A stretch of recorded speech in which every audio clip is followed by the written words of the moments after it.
이강민의 잡지사 10월 15번째 페이지. 가을은 상실의 계절이라 했던가요? 15번째 에피소드를 끝으로 잠시 작별을 고하게 된 CBS의 국방 에이스 김형준 국방전문기자와 함께합니다. 어서 오세요. 안녕하세요. 오늘이 김형준의 밀리터리 시즌 1의 마지막 에피소드입니다. 아쉽습니다. 그동안 한중에 가장 감정이 드러난 리액션. 아니, 평소에는 안 드러났어요? 평소에는 솔직히 좀 로봇 같았어요. 그게 또 매력이고. 어쨌든 이제 오늘을 끝으로 김 기자와 당분간 이별을 하게 됐는데 이따 끝날 때 소감을 들어보기로 하고요. 일단 지난 시간에 핵무기 편. 너무 무서운 얘기들이 좀 많이 나왔던 그런 에피소드였는데, 근데 오늘 주제도 최근 이스라엘에서 일어난 일들과 약간 관련이 있다고 들었거든요. 네, 그 팔레스타인 무장 조직 하마스가 이스라엘을 얼마 전에 기습 공격하고 또 이스라엘이 전쟁을 선포하면서 여러 가지 좀 끔찍한 일들이 많이 벌어지고 있어요. 네. 기본적으로 제 생각은 이래요. 어떤 이유가 있든 간에 뭐 민간인을 일방적으로 학살하고 전쟁 범죄를 저지르면서 정당화될 수 있는 명분은 없습니다. 그럼요. 네. 하지만 제가 약간 뭐라고 해야 될까요? 어느 사안에서나 저는 양비론을 굉장히 싫어하거든요. 네. 근데 이번 건 같은 경우에 사실 양쪽 모두가 윤리적 비판에서 좀 자유롭지 못한 면이 있어요. 예를 들어서 이스라엘 같은 경우 수십 년 동안 팔레스타인 분쟁 과정에서 숱한 전쟁 범죄를 저질렀습니다. 네. 지금 사진 보고 계실 텐데 지금 위쪽에 있는 사진이 지금 팔레스타인 소년을 이스라엘군 차에다가 묶어가지고 인간 방패로 쓰고 있는 거거든요. 13살짜리 소년을. 네. 예. 그리고 또 2007년부터 가자 지구를 봉쇄해서 사람은 물론 물자도 오가지 못하게 만들어가지고 세계에서 가장 큰 감옥이라는 별칭으로 가자 지구를 불러요. 그렇죠. 근데 당연하지만 그렇다고 해서 하마스의 뭐 민간인 대상 공격이나 인간 방패, 지금 사진에서 아래쪽에 보고 계실 텐데 네. 이게 하마스가 인간 방패를 옥상에 올려놓은 사람들이 네네. 폭격 떨어지는 걸 막으려고. 예. 그런 전쟁 범죄가 정당화될 수 없습니다. 러시아가 무슨 핑계를 대든 간에 우크라이나 침공하는 걸 정당화할 수 없듯이요. 하여튼 이 전쟁의 진행 양상을 보면은요, 하마스 쪽이 아무래도 저항 조직이라는 특성상 네. 산발적인 뭐 로켓 공격이나 드론 공격하고 같이 게릴라전이 주로 벌어져요. 네. 그렇기에 우리가 우크라이나 전쟁에서 뭐 물론 게릴라전도 있었지만 네. 많이 봤던 뭐 전차전이라든가 항공전 이보다는 사람 대 사람의 전투가 많은 비중을 차지합니다. 그렇더라고요. 물론 우크라이나 전쟁도 그렇긴 합니다. 예. 그런데 게릴라전은 사람 대 사람의 전투가 다수를 차지할 수밖에 없어요. 사람 대 사람의 전투를 자주 펼치는 보병이나 특수부대는 지금 이스라엘 군 사진 하나 보고 계실 텐데 네. 그렇게 하기 위해서 이런 군복을 입고 방탄복을 걸치고 방탄복 등의 개인 전투 장비를 걸치고 합니다. 지금 사진에 나오는 사람은 이스라엘군 중장입니다. 3스타. 그렇군요. 예. 저렇게 군복을 걸치고 있습니다. 군복을 입는 데는 여러 가지 이유가 있을 것 같은데요. 통일된 군복을 입는 게 여러 가지 이유가 있죠. 일단 험난한 전장에서 몸을 보호하고요. 아군하고 적군을 구분을 해야 되고 네. 또 그 자체가 나라를 지키는 명예를 상징합니다. 또 국제 협약을 지키기 위해서 여러 가지 이유가 있고요. 또 지금 우리가 즐겨 입는 옷 중에 몇 가지가 또 군복에서 유래한 것도 있어요. 예. 그래서 마음이 좀 무겁지만 이 주제를 들고 나왔습니다. 근데 좀 전에 군복을 입는 뭐 다른 이유들은 다 알겠는데 국제 협약을 지키기 위해서 이거는 뭐 전쟁 범죄와 관련 있는 건가요? 맞아요.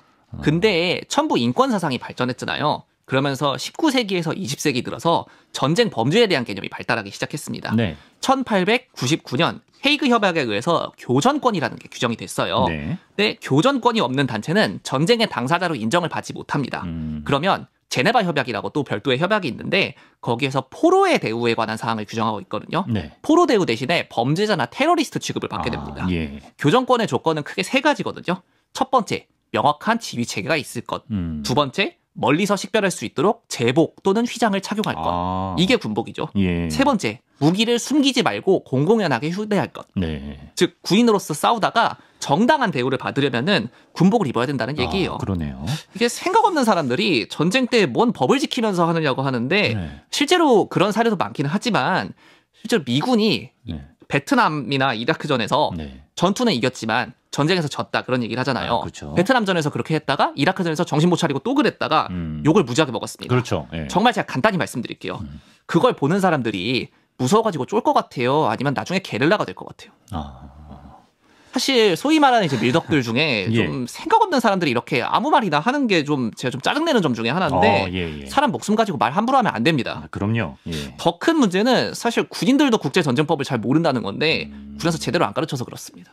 법을 잘 아는 게 중요한가 보네요. 제대로 가르쳐야 돼요, 이거는. 예. 네. 군복은 네. 기본적으로 그 나라를 지키는 군인으로서의 명예를 상징합니다. 미군 임관서저 내용에 이런 게 있거든요. 내부와 외부의 적에 맞서서 헌법을 수호한다. 헌법을 수호한다. 네, 이런 말이 있어요. 네. 사실 저는 우리나라 임관선서에도 이 말이 들어가야 된다고 생각을 하거든요. 그렇기에 군복을 입는 사람은 항상 단정한 차림을 하고 행동도 조심해야 됩니다. 네. 예를 들어서 우리나라에서 군인이 휴가 나와서 네. 군복을 입고 술을 마시는 건 안 돼요. 아, 사복으로 예. 갈아입고 나서 술을 마셔야죠. 네. 우리나라에서는 사실은 군사 정권의 영향 때문에 군인에 대한 시선이 좋지 않았던 시절이 있었고 사실 지금도 완전히 해결된 문제는 아닙니다. 가끔씩 그때 그 시절 그러니까 군사 독재를 옹호하거나 혹은 뭐 군복 입고 뭐 이상한 시위 나가는 사람들이 있는데 있죠. 예. 예, 현역 군인도 욕먹이는 짓입니다. 그거는. 예. 다만 군복을 아무 때나 입을 수는 없다고는 하지만 영화 촬영 같은 문화예술 활동은 당연히 예외고요. 네. 아예 뭐 군에서 협찬해 주는 경우도 있죠.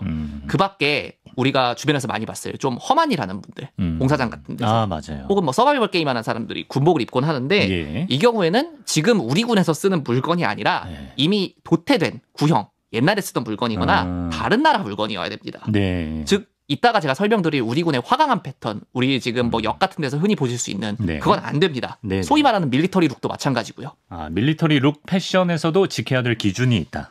이거네요. 자, 한마디로 군대는 무력을 사용하는 집단이기 때문에 좀 신중해야 한다는 취지로 말씀을 해주신 것 같은데, 근데 이제 그런 걸 떠나서 군복을 입는 데는 실용적인 이유도 있지 않습니까? 사실 우리가 흔히 군복이라고 부르는 옷은 정확히는 전투복이라고 하는 게 맞아요. 네. 군복이라고 하면은 정복이나 예복, 근무복처럼 격식을 차리거나 뭐 행정 업무를 보기 위해서 입는 옷까지 포함하는 개념이에요. 네. 그러니까 군대에서 입는 제복을 한꺼번에 다 포함하는 개념이거든요. 네. 그 매년 국정감사에 보면은 지금 하고 있죠. 참모총장 같은 사람들이 양복 비슷한 옷에다가 뭐 명찰이랑 여기 약장이 달린 옷 제복을 입고 나오잖아요. 네네. 이게 정복이에요. 아, 정복. 네. 다만 우리나라에서는 절대 다수가 저도 포함해서 육군 병 출신으로 군 생활을 했고 네. 육군 병은 이런 걸 지급해주지 않습니다. 네. 같은 병이라도 해군은 정복을 지급을 하고요. 해병대랑 공군은 약복이라고 해서 네. 약식으로 만든 정복을 지급하거든요. 네네. 이건 좀 육군이 좀 잘못하고 있는 측면이 있어요. 육군만 왜? 그렇죠. 네. 해군 수병의 과거 전투복, 지금은 정복이 바로 그 유명한 세일러복입니다. 아, 세일러복. 세일러복은 사실 그 만화 세일러문 때문인지는 몰라도 약간 일본 여학생 교복 이미지로 굳어진 느낌이 있거든요. 맞아요. 예. 근데 세일러의 의미가 뭔지 생각을 해보세요. 뱃사람, 선원. 그렇죠. 네. 그 말이 변형돼서 세라복이라고 흔히 일본에서 부릅니다. 본래 유래는 해군이에요. 영국이 전통적인 해군 강국인데 19세기 영국 해군에서 지금 사진 보고 계실 거예요. 네. 세일러복을 만들어서 수병들에게 지급하면서 이런 이름이 붙었습니다. 네. 특징으로는 목덜미에 넓고 네모난 깃이 있고요. 네. 거기에 네커치프랑 나팔 바지를 걸친다는 건데 그렇죠. 이게 다 이유가 있어요. 아, 이유가 있나요? 기원이 뭐 다 확실하진 않지만 네. 깃 같은 경우에는 네. 배에서 막 기름이 떨어지니까 네. 옷이 더러워지는 걸 막기 위해서 깃을 덧댔다는 설이 있고 약간 턱받이 느낌. 또 이 깃을 뜯어가지고 네. 누가 다치면 붕대 대용으로 썼다. 뭐 이런 이야기도 있고 네. 네커치프 같은 경우엔 물에 빠졌을 때 네. 이거 잡고 끌어올릴 때 쓰고요. 그리고 또 이걸 펼치면은 네. 상어 같은 경우에 바다에 상어가 있잖아요. 상어. 예. 근데 상어는 자기보다 큰 물체는 공격하지 않는데요. 아, 상어 퇴치용으로 저걸 펼쳐서 이렇게 허이허이? 네, 물 속에서. 예. 그러면은 신기하다. 자기보다 그 덩치가 큰 물체라고 오해를 해가지고 공격하지 않는다는 거죠. 네. 나팔바지 같은 경우에는 네. 해군이다 보니까 물 들어갈 일이 많잖아요. 네. 근데 나팔바지 특성상 네. 바지에 물 들어가도 아래쪽이 넓으니까 잘 빠지죠. 아, 잘 빠지라고. 이걸 전 세계 해군에서 다 배워가가지고 국제 예. 표준이 됐습니다. 아, 그렇죠. 이제 라디오로 들으신 분들은 만화 뽀빠이가 입는 옷 생각하시면 될 것 같고요. 아, 근데 이 세일러복이 어쩌다 어느 나라에선 교복의 아이콘이 되고 널리 퍼지게 된 걸까요? 민간에 퍼진 거는 1846년에 영국의 빅토리아 여왕이 엘버트 에드워드 왕자, 훗날 에드워드 7세한테 아동복 버전 지금 보고 계실 거예요. 네. 선물로 주면서 시작이 됐어요. 오. 이게 너무 귀여웠거든요. 귀엽네. 예. 네. 이게 유럽에 퍼지면서 네. 이 상류층 귀족들이 자기 아들, 딸들한테 이걸 다 입히기 아, 시작했습니다. 유행이 됐구나. 그리고 예. 그때 마침 메이지 유신으로 네. 나라를 싹 다 뜯어고치고 있었던 나라 일본에서 네. 이걸 배워가서 1920년대 일본 헤이안 여학원, 후쿠오카 여학원에서 교복으로 채택했어요. 예. 그러면서 우리가 흔히 아는 아까 세일러문 얘기하셨었는데 네. 흔히 아는 여학생 교복이 된 거죠. 아. 하여튼 기원은 해군 수병의 전투복인데 배 탈 때 여전히 이걸 입는 나라들도 있긴 있어요. 하지만 근데 현대 기준에서 좀 불편하기 때문에 네. 대부분 나라들은 휴가, 행사 이럴 때만 입습니다. 아까 네. 말씀드린 뭐 정복. 지금은 실용적인 전투복. 지금 우리 해군 함상 전투복 보고 계실 텐데 네. 이런 전투복으로 많이들 갈아탔어요. 네, 그렇군요. 그럼 옛날에는 전투복을 어떻게 입었습니까? 그전에는 전쟁터 나갈 때 입는 옷이다. 뭐 이런 개념은 있었는데 네. 문제는 이게 나라마다 뭐 지역마다 세력마다 심하면 뭐 사람마다 다 달랐습니다. 기준이 없었구나. 중세 시대에는 뭐 주로 갑옷을 입었었는데 네. 지금과 같은 통일된 제복이 자리 잡기 시작한 거는 사실 총기의 개발과 맞물려서 돌아가요. 네. 심지에 불 붙여서 격발하는 화승총이라고 있죠. 네. 거기서 방아쇠 당기면은 부싯돌이 딱 하면서 화약에 불 붙여서 나가는 이제 머스킷 소총이 네. 모든 보병에게 지급된 게 한 18세기쯤 됩니다. 18세기. 예. 문제는 이 머스킷이 흑색 화약이라는 걸 쓰는데 네. 지금은 무연 화약이라고 하거든요. 네. 근데 흑색 화약이라는 건 말 그대로 이제 검은색 연기가 발생하잖아요. 그래서 연기가 심한 데다 네. 이게 총알을 앞으로 넣어야 돼요. 네. 그걸 전장식 소총이라고 부릅니다. 네네. 그래서 재장전도 오래 걸려요. 그래서 전열 보병이라는 개념이 생겼거든요. 네. 라인 인펜트리라고 해요, 영어로. 여러 명이 줄을 지어서 네. 그룹을 만들고 1열부터 앉아서 사격 별거 떨어지면 발사. 그치. 그다음에 재장전하는 동안 2열 발사. 교대. 그다음에 3열 또 발사. 이런 식으로. 봤죠. 예. 근데 이렇게 화약 때문에 연기가 자욱한 상황에서 피하 식별을 하려면은 좀 화려한 군복이 필요했어요. 아, 연기 때문에. 네, 잘 보이게. 그래서 나라마다 좀 특색이 있는데 네. 영국은 빨간색, 그 프랑스나 프로이센은 푸른색 이런 식으로 각 나라들이 통일된 옷을 다 입혔거든요. 예. 그래서 당시에 영국 육군의 별명이 레드코트였어요. 아, 그렇군요. 피하 식별을 위해서 일부러 화려한 군복을 입었다. 전투복을 입었다. 그럼 방탄복은 어떻게 생겨나게 됐습니까? 총이 등장하고 나니까 당연히 그걸 막는 방탄복이 등장하기 시작합니다. 네. 이게 총이 사람을 살상하는 원리는 기본적으로 금속으로 된 탄이 아주 빠른 속도로 인체에 부딪히면서 조직이나 장기 같은 걸 파괴해서 피해를 입히는 거예요. 네. 방탄복의 원리는 뭐냐면요. 첫 번째로 이 탄환을 더 튼튼한 금속으로 튕겨내는 방법이 있습니다. 우리가 흔히 생각하는 갑옷인데 네. 효율이 너무 안 좋습니다. 무거우니까. 일단. 무거워서. 예. 두 번째. 고강도 섬유를 여러 겹 겹쳐가지고 에너지를, 그러니까 탄환이 주는 운동 에너지를 네. 전체로 분산시켜서 뚫고 들어가지 못하게 잡아서 세우는 거예요. 당시에는 이거를 실크 같은 걸로 만들었거든요. 예. 근데 만들기 어려운 거는 둘째 치고 너무 비쌌어요, 가격이. 아, 그렇구나. 예. 그래서 결국 2차 세계대전 끝날 때까지 모든 군인들이 다 지급받을 정도로 실용화되지는 못합니다. 실용화는 못됐군요. 네. 네. 다시 군복 이야기로 돌아가서 네. 이제 전열 보병의 시대가 지나고 1차 세계대전으로 오다 보니까 총기가 너무 발달했어요. 그래서 5발 장전해가지고 한 발씩 장전하고 장전도 뒤에서 하고 이걸 후장식 소총이라고 합니다. 네. 그게 보급되고 한술 더 떠서 전에 1차 세계대전 시간에 말씀드렸던 기관총까지 나오면서 네. 이런 화려한 군복이 그야말로 움직이는 표적이 됩니다. 오히려 예. 그래서 1차 세계대전을 전후해서 대부분 뭐 황토색, 녹색 이런 위장이 잘 되는 군복으로 갈아타고요. 네. 이게 뭐 정복하고 전투복을 겸하는 경우가 많았어요. 여담으로 1차 세계대전 참호에서 네. 하도 비가 많이 오니까 네. 영국의 버벌이라는 회사에서 참호 안에서 비바람을 막을 수 있게 가벼운 코트를 개발해서 군에 납품했거든요. 네. 이걸 트렌치 코트라고 불렀습니다. 트렌치가 참호란 뜻입니다. 네. 우리가 아는 그 트렌치 코트의 직접적인 기원입니다. 군복에서 유래된 거죠. 지금. 그러네요. 트렌치 코트의 계절에 알아두기 좋은 상식이었고요. 어쨌든 이 시기부터 현대적인 디자인의 전투복이 출현하게 된다고요. 그렇죠. 2차 세계대전 시작하기 전에 본격적으로 분화가 일어나는데 1929년에 이탈리아에서 최초의 위장무늬가 등장합니다. 위장무늬라는 건 여러 색을 섞어서 네. 이 군복이 자연이나 인공 환경에 있을 때 주변하고 비슷하게 만들어서 사람 눈을 헷갈리게 만드는 거예요. 보호색이죠, 보호색. 예. 일단 2차 세계대전 터지기 전에 독일에서 무장 친위대에게 도트 패턴이라고 하는 위장 무늬를 지급했습니다. 지금 보고 계실 거예요. 예. 점을 찍은 것 같이 생겼다고 해가지고 이렇게 불렀어요. 네. 한편 1941년 진주만 공습 직후에 일본하고 싸우게 된 미 해병대가 덕헌터 패턴이라는 걸 개발했거든요. 덕헌터. 좀 더 곡선하고 원형의 무늬를 촘촘히 그려놓은 모습이죠. 네. 또 위장 무늬랑은 관계가 없지만 미 육군의 공수부대가 네. 당시에 M1942 점프수트라는 옷을 입었습니다. 근데 이게 주머니가 네. 상의에만 4개 달려있고 단추로 여미고 바지에 또 주머니가 달려있잖아요. 카고 포켓이라고 합니다. 예예. 실용성이 높았죠. 우리가 아는 현대적인 전투복 디자인은 사실 여기에서 이미 어느 정도 정립이 됐어요. 네. 또 나중에 이 노르망디 상륙작전 하고 나서 네. 미 육군이 M1943이라고 해서 이 군복 위에 네. 덧입는 재킷, 즉 필드 재킷을 지급하는데 네. 이걸 번역해서 야전상이라고 합니다. 야전상의 우리가 흔히 야상이라고 불리는 옷의 직접적인 기원입니다. 야, 사진으로 야상. 보고 계실 거예요. 네. 동대문 패션의 아이콘처럼. 그렇죠. 야상이 요때 나왔습니다. 2차 대전 후에는 이제 전투복과 방탄복 어떻게 변하나요? 먼저 방탄복부터 말씀을 드리자면은 2차 세계대전이 1945년에 끝나고 딱 5년 뒤에 우리나라에서 전쟁이 터지잖아요. 예. 그러면서 보병을 대상으로 방탄복이 본격적으로 지급되기 시작하는데요. 다만 이때 방탄복은 사실은 방편복이라고 부르는 게 더 맞아요. 방편복이요? 왜냐하면 전쟁에서는 수류탄이나 포탄 이런 파편들이 많이 날아오는데 총탄 직격을 막는 것보다는 네. 이런 파편을 막는 목적으로 더 많이 쓰였거든요. 네네. 사실은 그때의 기술이 또 마땅치도 않기도 했고요. 이걸 소프트아머라고 합니다. 네. 그러니까 아까 말씀드린 섬유를 직조하고 여러 겹 겹쳐가지고 이런 파편 정도 막는 성능이었어요. 네. 근데 물론 당시 기술로는 이것도 너무 무거워가지고 베트남에서 덥다고 안 입고 다니는 경우도 많았어요. 네. 베트남에서 미군은 한동안 이런 방탄복하고 함께 OG107이라고 해서 네. 녹색 군복을 입었습니다. 네. 그러다가 특수부대에게 지급을 하려고요. 위장이 보다 잘 되는 ERDL 패턴 또는 리프 패턴이라는 걸 개발을 했는데 베트남전이 끝나고 나서 이걸 약간 더 발전시켜서 80년대에 채용한 게 이른바 우드랜드 패턴입니다. 우드랜드 패턴. 지금 사진 보고 계실 텐데 굉장히 친숙하실 거예요. 예, 그러네요. 우리가 아는 그 가장 흔한 위장문이죠. 근데 네. 그럴 수밖에 없는 게 미군이 이걸 20년 넘게 썼어요.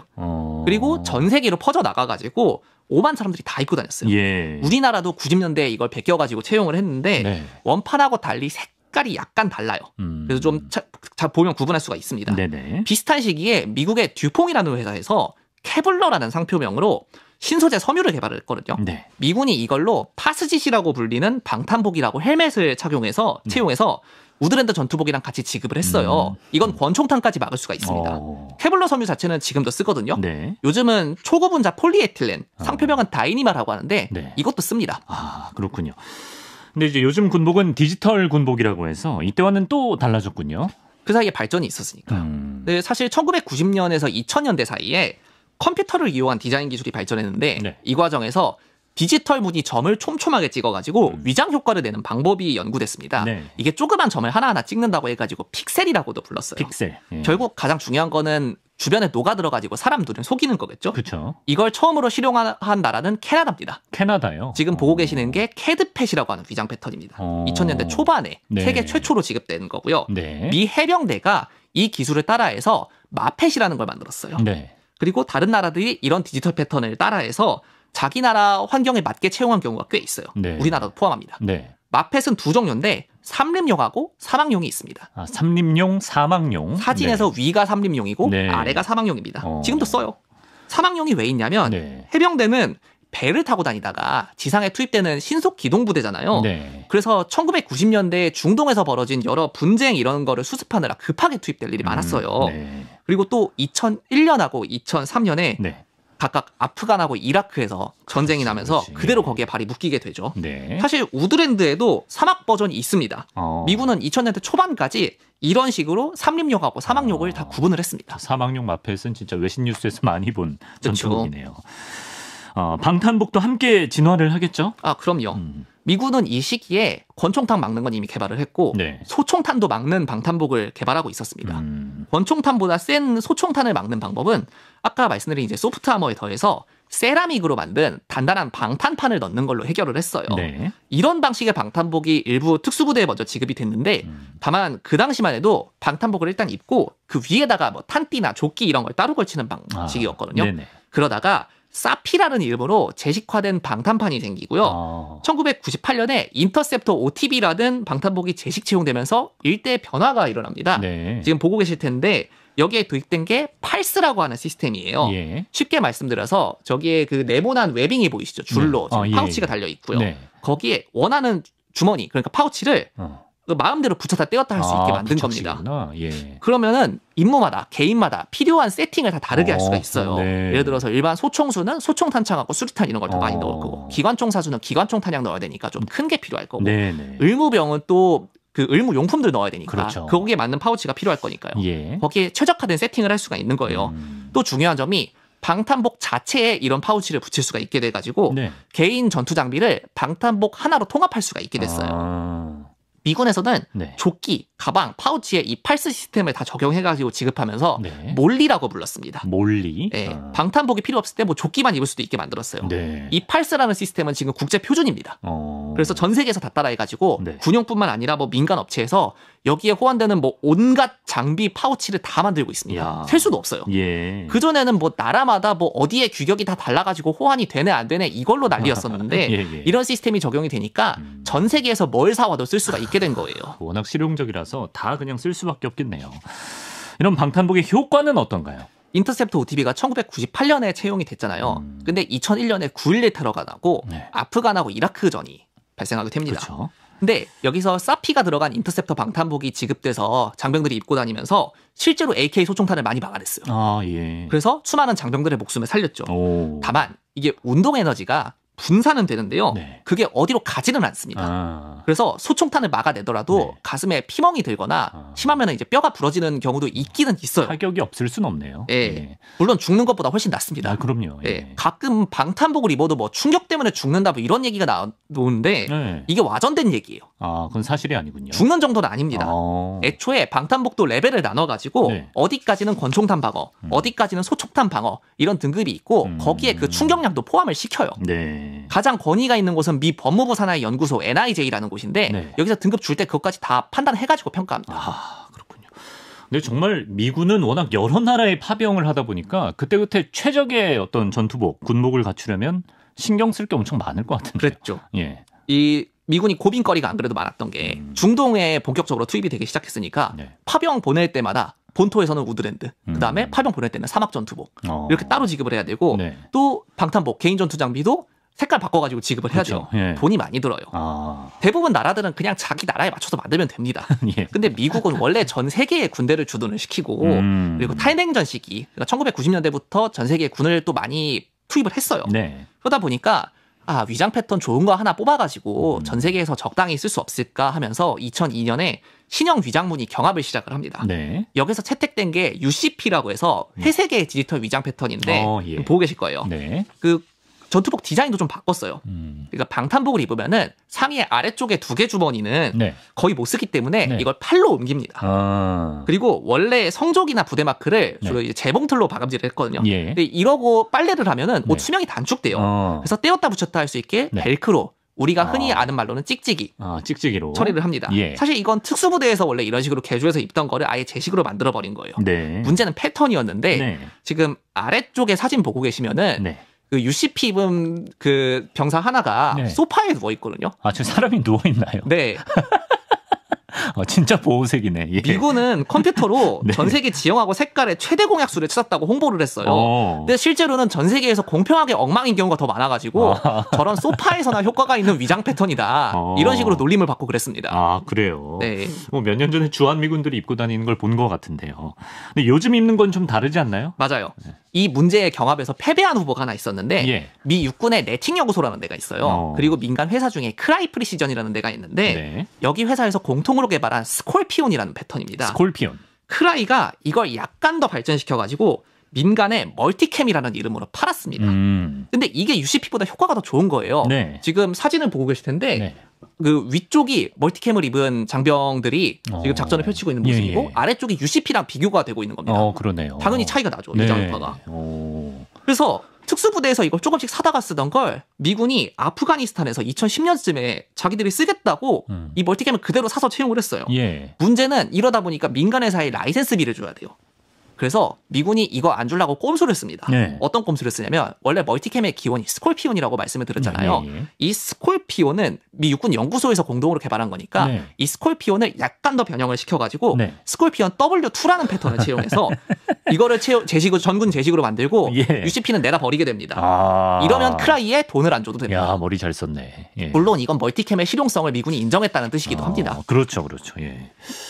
그럼 다른 나라들 같은 경우는 어떤지도 궁금한데요. 이게 영국군도 MTP라고 해서 신형 위장무늬를 2010년쯤에 채용했는데 말이 좋아서 MTP지 네. 실상은 약간 얇은 무늬 멀티캠이에요. 결국 멀티캠. 잘 모르는 분들이 보면은 거의 엇비슷해요. 구분하기 힘들어요. 예. 우리나라도 몇몇 특수부대들이 멀티캠을 쓰는데 네. 주로 해군이나 공군 특수부대에서 도입을 했습니다. 네. 인원이 비교적 적고요. 언제 어떻게 뭐 국내나 해외 작전에 투입될지 몰라서 멀티캠을 쓴대요. 전 세계 어디서든 적당히 어울리다 보니까 요즘 멀티캠이 전 세계 유행이거든요. 네. 그러다 보니까 짝퉁도 많이 생겨가지고 이거 북한 열병식에 보면은 북한군도 짝퉁 멀티캠을 입고 나오는 거를 웃지 못할 일이 생깁니다. 북한군도요? 네. 조금 조잡하게 생겨가지고 예. 저희 같은 선수들이 보면 금방 아는데 그래도 아예 무시는 못하죠. 요즘에는 또 전 세계에서 많은 나라들이 멀티캠 전투복이나 또 그와 비슷한 패턴을 채용하고 있어요. 네. 아까 말씀드린 영국의 MTP처럼. 네. 아까 말씀드렸듯이 전 세계에서 적당하게 어울리고 또 전 세계 수많은 회사에서 셀 수 없을 만큼 많은 부가 장비들이 나오니까. 그렇습니다.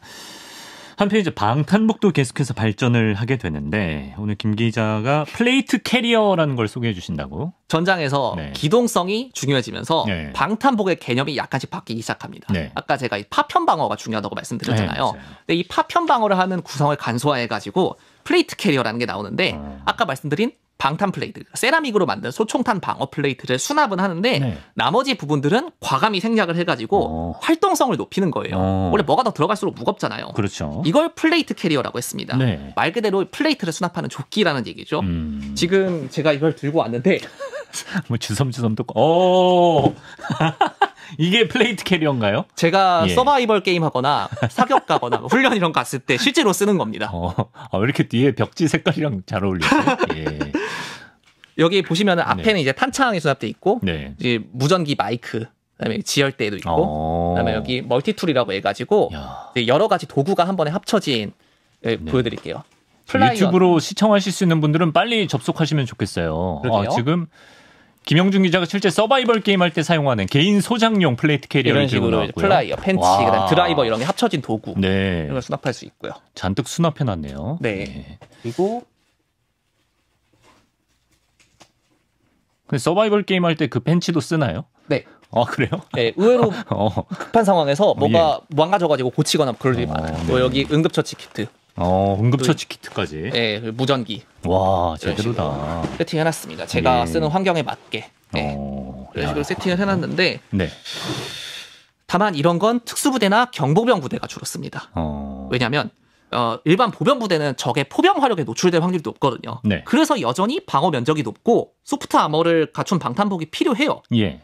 미군은 아까 말씀드린 이제 인터셉터 OTB를 조금 더 발전시켜가지고 IOTB라는 방탄복을 2000년대에 또 채용을 했어요. 부상자에게서 빨리 벗길 수 있게 네. 원래 응급처치 하려면은 방탄복을 벗겨야 되거든요. 네. 신속 해제 기능이 들어가 있어요. 지금 사진에 보시면은 올해 한미연합훈련 가가지고 제가 직접 찍어온 거거든요. 네. 그때 지금도 이거 IOTB 개량형 쓰고 있는 사진입니다. 야. 우리 군도 비슷한 방탄복을 쓰고 있죠. 예. 다목적 방탄복이라고 해요.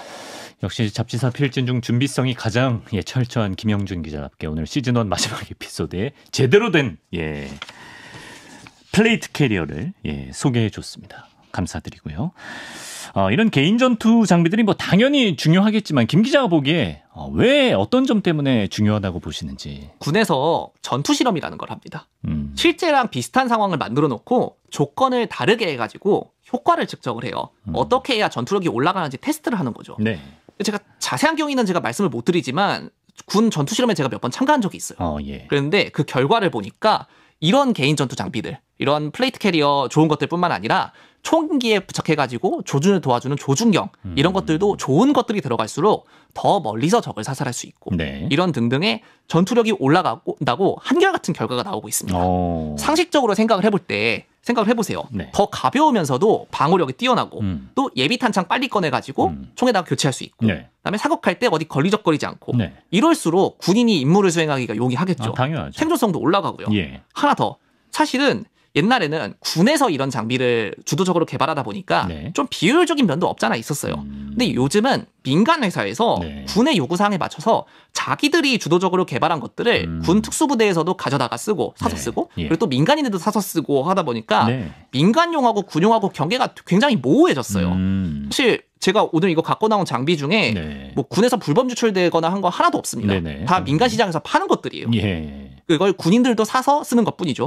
오히려 약간 부작용이 하나 있기는 한데 부작용이라고 해야 될지는 모르겠지만 이런 거 만드는 회사들이 아무래도 군 쪽에서 주문이 많으면은 그쪽 납품을 좀 더 우선시하는 경향은 있습니다. 그래서 민간 시장에 재고가 잘 안 나오고 해요. 김 기자 같은 사람이 사는데 좀 딜레이가 될 수 있다. 맞아요. 그럼 저거 다 샀다는 건데 직접 얼마 주고 샀나요? 제 미래의 와이프가 이 방송을 봤다간 제 등짝이 안 남아나기 때문에 제가 말씀은 못 드리지만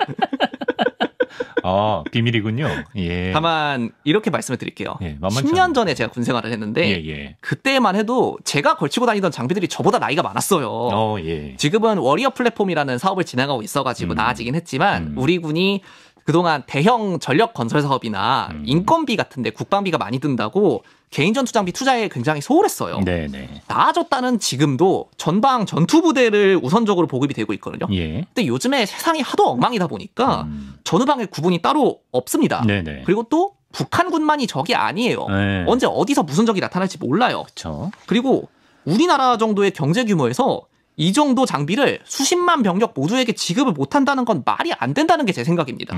그 정도 금액이에요. 네. 제 월급에서도 술 약간 덜 먹고 하면은 충분히 좋은 장비 살 수 있습니다. 네네. 그리고 이건 약간 씁쓸한 얘기인데 네. 지금도 많은 현역 군인들이 한 푼 두 푼 아껴가지고 부족한 보급 장비 성능을 자기 사비로 메꾸고 있습니다. 사비로요? 예. 어쩔 수 없는 현실인데 그게 좋은 건 이건 아닙니다. 진짜 아니다. 예. 예. 보급품이 기본적으로 좋아져야 합니다. 그럼요. 그리고 장비 가격이 아무리 비싸더라도 사람 목숨보다 귀한 건 없습니다. 2000년대 들어서 또 다른 변화가 있다고 들었거든요. 예. 컴뱃 셔츠라는 게 등장을 했는데요. 네. 이게 방탄복이 보편화되다 보니까 일어난 현상이에요.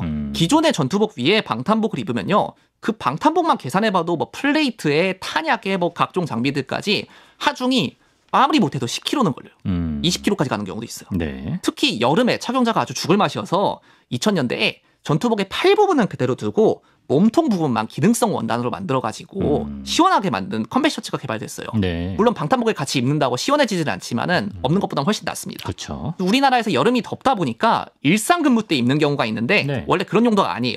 훈련이나 전투 상황에서 장비 밑에 입는 용도예요. 네. 그렇습니다. 끝으로 우리나라 얘기를 좀 해보죠. 우리나라 전투복은 어떻게 됩니까? 아까 말씀드렸듯이 미군을 많이 따라갔었습니다. 아까 그 미군의 우드랜드도 베껴서 쓰다가 네. 2000년대 후반부터 아까 말씀드린 디지털 방식으로 우리나라 삼림하고 도시 지역 모두에서 적당히 쓸 수 있는 위장 패턴을 개발을 했어요. 그걸 화강암 패턴이라고 부릅니다. 정식 명칭으로는. 네. 제가 군 생활할 때 이 패턴의 전투복을 신병들이 입고 오기 시작했습니다. 그리고 제가 병장을 달고 나서 저도 보급을 받았어요. 네. 네.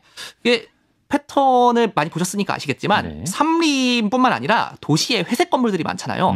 거기에 그럭저럭 잘 어울려요. 네. 위장 효과가 꽤 괜찮아요. 예. 대체적으로 잘 만들었다고 평가를 하더라고요. 특전사 같은 경우에는 조금 다른데 산에서 숨어 다니는 경우가 많아가지고 조금 일찍 이미 2000년대쯤에 마펫하고 비슷한데 약간 더 어두운 디지털 무늬. 정식 명칭을 제가 어디 서류에서 봤는데 바위무늬라고 하더라고요. 바위무늬? 예. 그런 패턴을 채용해서 지금까지 쓰고 있습니다. 예. 다만 현역 대원분들 말씀을 들어보니까 네. 이건 삼림 지역에 너무 집중이 돼 있다. 그리고 우리나라에서 전면전 대비하는 거 당연히 필요하지만 네. 우리 뭐 미라클 작전이라든가 프로미스 작전 이런 사례처럼 네. 갑자기 해외에 투입될 일이 점점 많아지고 있잖아요. 그래서 멀티캠이 필요하다는 얘기가 많이 나와요. 네. 근데 특전사에서는 아직 잘 안 되는 것 같아요. 현역분들은 공개적으로는 말씀 못 드리니까 제가 여기서 국민들이 아시라고 말씀드립니다. 그래요. 사실 아까 김영준 기자가 이제 말을 했지만 우리 뭐 소방관 같은 경우도 마찬가지고 사실 현역 군인들이 부족한 개인 장비를 사비로 이제 보충하는 경우가 있다라고 했는데 우리나라 개인 전투 장비들 수준이 좀 어떤지 좀 평가를 더 해주시면. 안 그래도 오늘 마지막 시간이니까 네. 제가 작정하고 말씀을 좀 드리겠습니다. 예. 아까 말씀드린 이제 워리어 플랫폼이라는 이름으로 우리 군에 들어가는 이제 개인 전투 장비들이 여럿 있어요. 근데 이게 다 그런 건 아니지만 문제가 좀 많아요. 엄밀히 말하면 이게 비리는 아니에요. 비리는 아닌데 네. 군에 정확히 뭐가 필요한지 어떤 성능이 필요하고 그러려면은 어떤 뭐 스펙을 갖춘 걸 사야 되는지를 군에서도 정확하게 몰라요. 거기다가 이제 입찰 제도가 최저가 입찰로 돼 있어가지고 이게 제도상의 허점이 여러 개 있어서 수준 미달의 물건이 납품되는 경우가 많습니다. 아하. 다른 나라 물건을 이상하게 베낀 물건이 들어가는 걸 제가 실제로 몇 번 봤어요. 그래요. 또 뭐 방탄복의 뭐 디자인이나 뭐 내구성이 좀 이상하다든가 응급처치 키트에 뭐 중국제 지혈대가 들어간다든가 무전기가 좀 심하게 안 된다 해서 훈련 때 카톡 쓴다든가 뭐 이런 식이에요. 예. 전투복 같은 경우에도 방염까지는 아니더라도 불에 타면은 뭐 녹는 게 아니라 좀 부스러져 가지고 그 불 붙은 사람이 화상을 좀 덜 입게 만드는 데 필요한데 네. 지금 전투복은 좀 불에 잘 타는 재질입니다. 이거 안 되는데. 예. 미군 같은 경우는 실전의 교훈을 계속 개인 전투 장비 발전에 투자합니다. 예. 근데 그게 왜 그러냐? 네. 실제로 전쟁에서 피를 보면서 네. 그런 장비의 성능이 개인 생명뿐만 아니라 네. 부대 사기 또 나아가서 전투력에 직결된다는 거를 알게 됐기 때문이에요. 네. 뭐 대규모 전면전에서는 이렇게 말합니다. 포병이나 뭐 미사일, 항공 폭격의 위력이 대단하니까 보병은 보잘것없다고. 그런데 전쟁을 시작하고 끝내는 건 결국 사람입니다. 그렇죠. 예. 예. 그리고 또 북한과 전면전을 하지는 않더라도 여러 소규모 무력 충돌은 언제든지 벌어질 수 있는데 그런 일이 벌어졌을 때 적의 총구 앞에 서야 되는 거는 결국 우리 형제 자매 그리고 아들 딸들입니다. 그럼요. 예. 그런 군인들이 이런 수준 미달의 장비 때문에 목숨을 잃을 수가 있는 거예요. 예. 제가 계속 말씀드리지만 사람 목숨보다 귀한 건 없습니다. 그럼요. 앞으로 인구 절벽이잖아요. 그래서 군인은 고사하고 경제 활동 인구도 계속 줄어들 거예요. 네. 군이 이런 장비들에 대해서 전문성을 키우고 또 과감한 투자, 전투 실험도 많이 하고 개개인 전투력에도 투자해야 유사시 나라를 지킬 수가 있습니다. 그렇습니다. 개인 전투 장비들 좀 확실하게 챙겨줬으면 좋겠고요. 이렇게 전투복에 대한 이야기, 방탄복 얘기까지 해보면서 김영준 기자의 김영준의 밀리터리 시즌 1을 마치게 되었는데요. 소감 한 말씀 들어야죠. 그동안 너무 애써주셨는데. 제가 기자 생활하면서 사실 교양 프로그램을 출연한 게 아예 처음이었어요. 그래서 첫 그 방송하면서 네. 굉장히 많이 떨기도 하고 그랬었는데 원래 잘 아시겠지만 원래 김영준의 밀리터리는 5번 하기로 돼 있었습니다. 맞아요. 원래는 5회 편성이었어요. 그런데 시청자 여러분들이 성원을 너무 많이 보내주셔가지고 아하. 15번을 했습니다. 3배를 한 거죠. 그러네요. 예. 너무 감사했습니다. 그리고 제 개인적으로도 원래 취재 보도만 하다가 이런 또 교양 프로그램에서 제가 아는 지식이라든가 또 여러분들한테 들은 이야기 그런 거를 전달해드리는 걸 하면서 네. 굉장히 즐거웠던 경험이었고요. 네. 앞으로 또 시즌 2가 하게 된다면은 거기서 또 만나뵐 수 있으면은 정말 좋겠습니다. 즐거우셨다니 다행이고 덕분에 저희도 큰 힘이 됐습니다. 그리고 워낙 이제 외교안보 국방 이슈는 빈번하게 일어나기 때문에 또 새로운 이슈가 있을 때마다 김영준 기자를 또 초대하고 싶네요. 다시 볼 날을 기약해보면서 김영준의 밀리터리 CBS 김영준 국방 전문 기자 여기서 보내드립니다. 김 기자 수고 많았습니다. 감사했습니다.